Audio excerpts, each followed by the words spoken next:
Wellington boots, Billy boots, galoshes, by any name, rubber rain boots owe their existence to a 19th century American, Charles Goodyear. He invented the vulcanization process, a way to keep natural rubber from deteriorating. Nowadays, rain boots are made from a synthetic material called thermoplastic rubber, or TPR.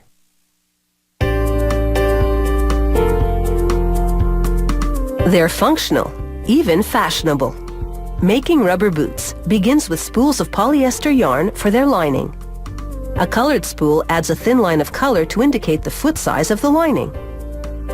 A computer-programmed machine crochets the yarn with 242 needles.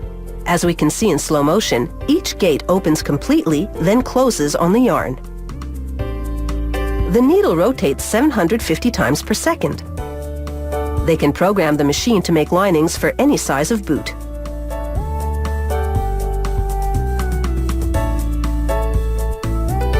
For quality control, workers spot check a few linings from every batch.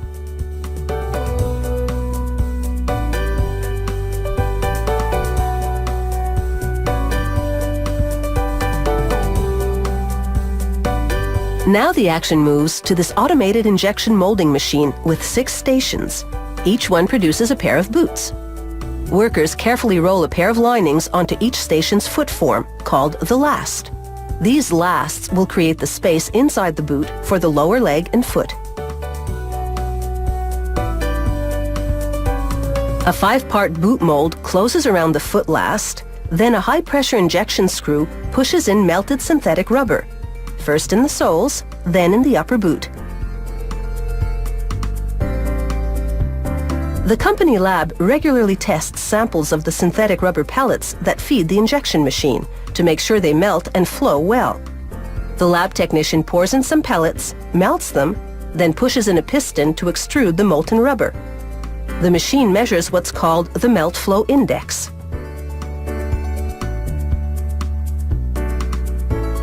Back on the factory floor, a large suction hose feeds rubber pellets to the injectors, black for the boot body, red for the soles.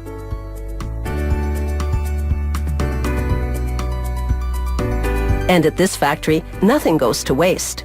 It recycles rubber leftovers or rejects of all colors into a batch of black rubber. The suction hose sends the pellets into a hopper, which feeds the barrel of the injection unit. The heating bands inside the barrels melt the pellets at 200 degrees Celsius. Then, at the precise moment the mold arrives, the injector shoots in the molten rubber. Giant clamps apply pressure for about 10 seconds, then release. A hydraulic cylinder pushes up the last, helping to extract the boots.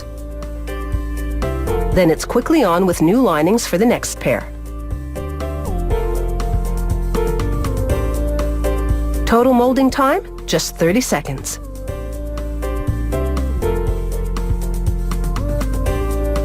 The boots cool for 45 minutes, then head off to packaging. They make one stop along the way, at the pad printing machine to get the company's logo. Elsewhere in the factory, a seamstress carefully constructs a patterned boot lining. The factory crochets white linings in a continuous roll, then has another company print on the design.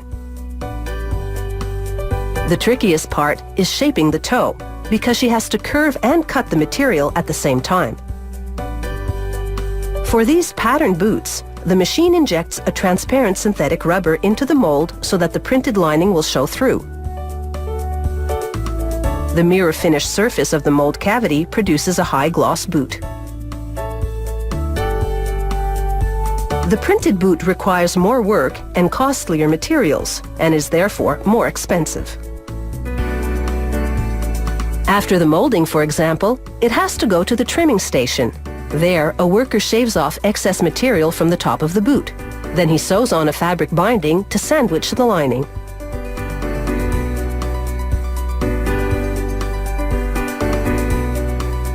The factory randomly selects a boot from each batch and puts it through a battery of tests on this flex machine.